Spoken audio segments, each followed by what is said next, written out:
ত্ৰিপুৰাৰ তুংগত উঠিছে নিৰ্বাচনী কুচকাৱাজ নিৰ্বাচনমুখী ৰাজ্যখনলৈ নিতৌ বৈছে ৰথী মহাৰথীৰ সুত ৰাজ্যখনত হাই ভোল্টেজ প্ৰচাৰ অভিযানত নামি পৰিছে বিজেপিৰ শীৰ্ষ নেতৃবৰ্গ আৰু আজি দেশৰ প্ৰধানমন্ত্ৰী নৰেন্দ্ৰ মোদীয়ে দুখনকৈ নিৰ্বাচনী সভাত অংশগ্ৰহণ কৰাৰ প্ৰাকদিনা অৰ্থাৎ কালি দিনটোত মমতা বেনাৰ্জী তৎপৰ হৈ পৰিছিল ত্ৰিপুৰা তেওঁ কেইবাখনো সভাত অংশগ্ৰহণ কৰি মোদী চৰকাৰক ক্ষুদ্ৰ ভাষাৰে সমালোচনা কৰিলে আহক চাওঁ মমতা বেনাৰ্জীৰ ভাষণৰ কিছু বিশেষ অংশ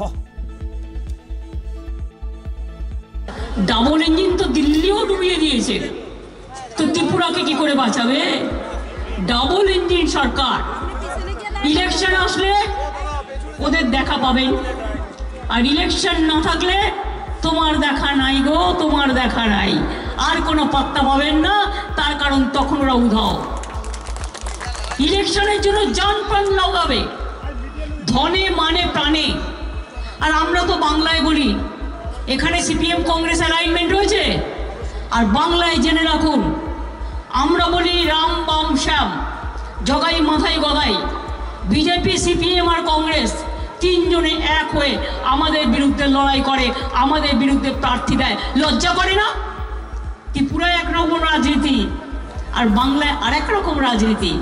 তোমরা তো ছিলে ক্ষমতায় সিপিএম এর বন্ধুরা তোমরা তো ছিলে বছরের পর বছর কোন কাজটি করেছো কংগ্রেসের বন্ধুদের জিজ্ঞেস করি ওদের মধ্যে দু একজন আছে 4 বছর ক্ষমতায় থাকার জন্য সে দল পাল্টায় আবার যেই ইলেকশন এসে যায়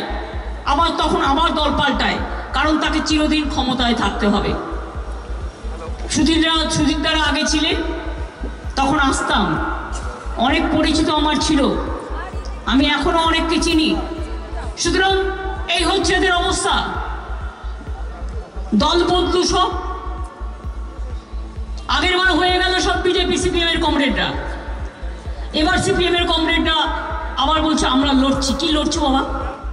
সেয়া আপোনালোকে টেলিভিশ্যনৰ পৰা দেখিবলৈ পালে ত্ৰিপুৰাত মমতা বেনাৰ্জীৰ নিৰ্বাচনী প্ৰচাৰ অভিযান আৰু তেওঁ কেৱল বিজেপিকে নহয় কংগ্ৰেছ আৰু বাওঁপন্থী দলকো নিৰ্বাচনী প্ৰচাৰ অভিযানসমূহত থকা সৰকা কৰা দেখিবলৈ পোৱা গৈছে